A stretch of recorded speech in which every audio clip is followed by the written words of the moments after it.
नमस्ते दोस्तों, स्वागत है आपका मेरे YouTube चैनल में। अगर आप ग्राफिक डिज़ाइनिंग और वीडियो एडिटिंग सीखकर इस फील्ड में करियर बनाना चाहते हैं तो चैनल को सब्सक्राइब ज़रूर करें। तो चलिए शुरू करते हैं अडोबी इलस्ट्रेटर की क्लास नंबर 4। इस क्लास में हम सीखेंगे पेन टूल के बारे में। तो पेन टूल हमारा स्क्रीन पर कहाँ होता है? पेन टूल हमारा ये सिलेक्शन टूल जो होता है उसके नीचे हमारा होता है मैजिक वॉन्ड टूल, और उसके नीचे ही हमारा पेन टूल होता है। इसका शॉर्टकट होता है, जब हम कीबोर्ड से पी प्रेस कर देते हैं तो हमारा पेन टूल अपने आप सेलेक्ट हो जाता है। ठीक है, तो आप मैनुअली भी यहाँ से जाके सेलेक्ट कर सकते हैं। और पेन टूल के अंदर ही हमारे टोटल 4 ऑप्शन होते हैं। एक तो होता है पेन टूल, दूसरा होता है ऐड एंकर पॉइंट टूल, तीसरा होता है डिलीट एंकर पॉइंट टूल, और चौथा होता है एंकर पॉइंट टूल। सबके शॉर्टकट भी उनके सामने लिखे हुए हैं। ठीक है, तो सिंपली आपको पी प्रेस करना है, पेन टूल आपका सेलेक्ट हो जाएगा। तो अब मैं स्क्रीन पर कहीं भी क्लिक करता हूँ तो ये देखिए, अब मेरे पेन के आइकन के साथ ये एक लाइन बनी हुई आ रही है। ठीक है, तो सपोज़ अगर मुझे एक स्ट्रेट लाइन खींचनी है तो हम शिफ्ट के साथ इसको क्लिक करेंगे। ठीक है, ये देखिए शिफ्ट दबाते ही मैंने किया तो ये लाइन एकदम सीधी आ रही है। अब मैं थोड़ा सा इसके किनारे भी चला जाता हूँ तो भी लाइन एकदम स्ट्रेट ही आती है।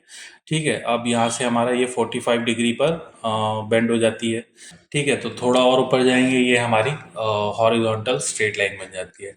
तो अब मैं दूसरा क्लिक जहाँ पर भी करूँगा ये लाइन वहीं तक बनेगी। ठीक है, तो सपोज़ मैंने दूसरा क्लिक यहाँ पर कर दिया तो अब देखिए ये जहाँ पर मैं दूसरा क्लिक किया था एक स्ट्रेट लाइन बन गई वहाँ तक। अब तीसरा क्लिक मैं जहाँ करूँगा ये एक लाइन वैसे ही वहाँ तक बना देगा। और एक क्लिक यहाँ पर किया, ये देखिए स्मार्ट गाइड आपको गाइड करते हैं कि आपका पहले एंकर पॉइंट के सीध में ही आपका आइकन है, तो वहाँ पर क्लिक करेंगे और यहाँ से आके हम इसको क्लोज कर देंगे। ठीक है, तो ये एक शेप बन गया रेक्टेंगल का। तो अब हम इसमें कलर भी फिल कर सकते हैं। वही प्रॉपर्टीज़ जो शेप की होती हैं सेम सारी प्रॉपर्टीज़ इसमें भी अप्लाई हो जाएंगी। तो इसमें कलर को ही फिल कर देते हैं। ठीक है, तो सेम इसी तरह मैं जितने भी क्लिक करते जाऊंगा, यहाँ से पहले इसको ऑफ कर देते हैं फिल को। जितने भी क्लिक करता जाऊंगा ये उतनी ही लाइन बनाता जाएगा। कब तक? जब तक मैं वापस से यहाँ पर आकर इसको मिला नहीं देता, जो हमारा पहला पॉइंट होता है। अब जब यहाँ पहले पॉइंट पर आप वापस आते तो देखिए पेन टूल का जो आइकन है उसके नीचे एक छोटा सा सर्कल बना हुआ आ जाता है। मतलब यहाँ पर आकर आप क्लिक करेंगे तो आपका पाथ जो है क्लोज हो जाएगा और ये एक पाथ से बदल के प्रॉपर शेप बन जाएगा। ठीक है, तो जब भी हमें कलर फिल करना होता है तो हम अपनी पाथ को क्लोज करके ही उसमें कलर फिल करते हैं। ऐसा क्यों करते हैं ये देखिए मैं बताता हूँ। पहले तो ये हमने क्लोज कर दिया, अब इसमें प्रॉपर कलर फिल हो जाएगा। लेकिन अगर हम पाथ को क्लोज नहीं करते हैं, सपोज मैंने ये ऐसे जिगजैग बनाया है, ये देखिए अब जिगजैग बनाया तो ये देखिए कलर कैसा अजीब सा फिल हो रहा है। और क्योंकि ये पाथ क्लोज नहीं है तो ये हमारा स्ट्रोक कह सकते हैं एक तरह से, जब तक कि इसको हम यहाँ पर वापस आके क्लोज नहीं करते हैं। ठीक है, तो वापस से जब यहाँ पे आके हम क्लोज कर देंगे तो ये प्रॉपर एक शेप बन जाएगा। ठीक है, तो जब भी आप कलर फिल करें हमेशा पाथ को क्लोज करके ही कलर फिल करेंगे हम। इसको डिलीट कर देता हूँ मैं। अब क्वेश्चन आता है, अगर हमें पेन टूल से कर्व बनाना हो तो हम क्या करेंगे? बहुत ईजी है। पहला क्लिक कहीं भी किया और फिर दूसरा क्लिक हम जहाँ पर करेंगे उस क्लिक को होल्ड होल्ड करे रहेंगे, क्लिक को छोड़ेंगे नहीं। और उसके बाद क्लिक को होल्ड किए हुए ही हम पेन टूल को ड्रैग करेंगे इस तरह से।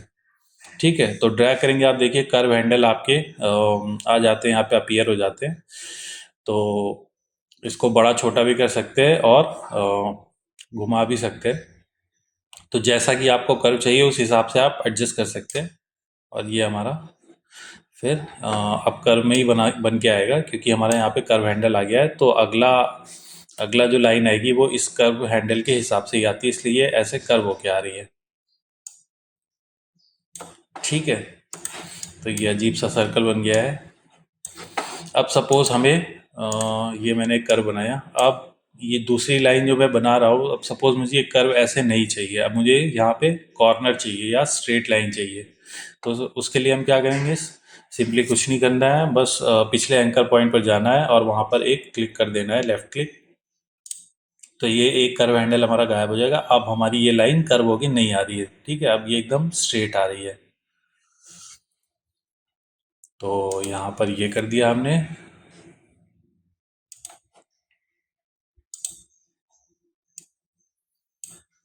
अब देखिए, अब मैं इसको यहाँ पे स्ट्रेट लाइन से मिलाना चाहता हूँ, लेकिन ये कर्व होके आ रहा है, तो हम क्या करेंगे, सिंपली यहाँ पर जाके क्लिक कर देंगे और यहाँ से इसको क्लोज कर देंगे। अब यहाँ पर छोटा बड़ा जो भी है, हम डायरेक्ट सिलेक्शन टूल की मदद से हम इसको अपने हिसाब से एडजस्ट कर सकते हैं। ये कर्व हैंडल भी डायरेक्ट सिलेक्शन टूल से आप कंट्रोल कर सकते हैं।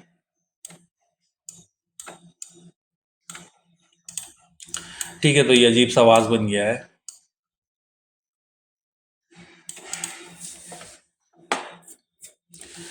तो अगर आपको प्रॉपर वास बनाना है या कोई ऐसा शेप बनाना है जो दोनों तरफ से सिमेट्रिकल होता है, मतलब अगर इस वास को काटे, यहाँ से बीच से ब्रेक करें, तो हमारा दूसरी तरफ का जो पार्ट है वो इस लेफ्ट वाले पार्ट से भी हमारा मैच करना चाहिए, जैसे कि हार्ट का शेप होता है। ठीक है, तो उसके लिए हम क्या करेंगे, सिंपली देखिए मैंने हार्ट बनाया।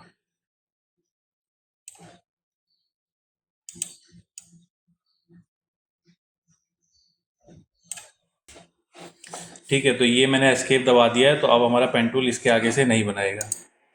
इसका हम ये पॉइंट एडजस्ट कर लेते हैं।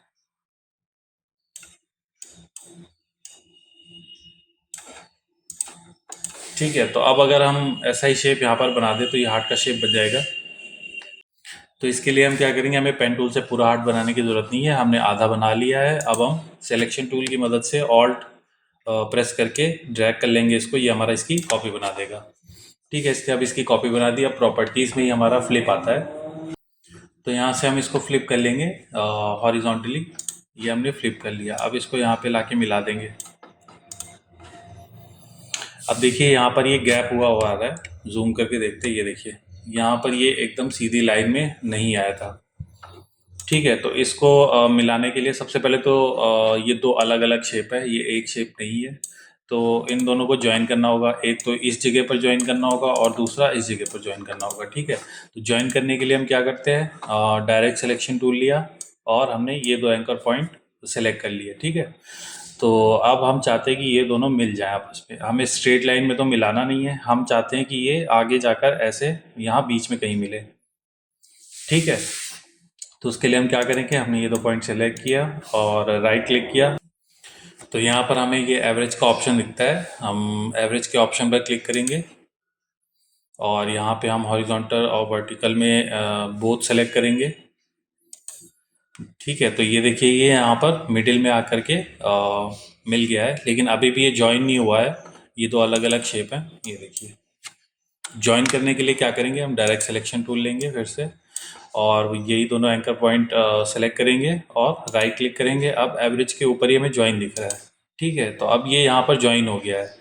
उसी तरह यहाँ पर भी डायरेक्ट सिलेक्शन टूल की मदद से इस इन दोनों एंकर पॉइंट को सिलेक्ट किया, राइट क्लिक किया, एवरेज किया, बोथ किया, फिर राइट क्लिक किया और ज्वाइन कर दिया। ठीक है, अब ये देखिए हमारा एक ही शेप बन गया है। ठीक है, तो आप देख सकते हैं जैसा कि लेफ़्ट की साइड है सेम उसी तरह अब राइट साइड भी आया है। ठीक है, तो अगर हमें ऐसी शेप बनानी हो जैसे ये वास था, यहाँ पर देखिए कर्व कुछ ज़्यादा है और यहाँ पर थोड़ा सा कम है, तो इस तरह के जो शेप्स होते हैं उनको हम हाफ बना करके इस तरह से एवरेज और ज्वाइन कर लेते हैं। ठीक है, तो मैं आपको ऐड एंकर पॉइंट और डिलीट एंकर पॉइंट भी बता ही देता हूँ।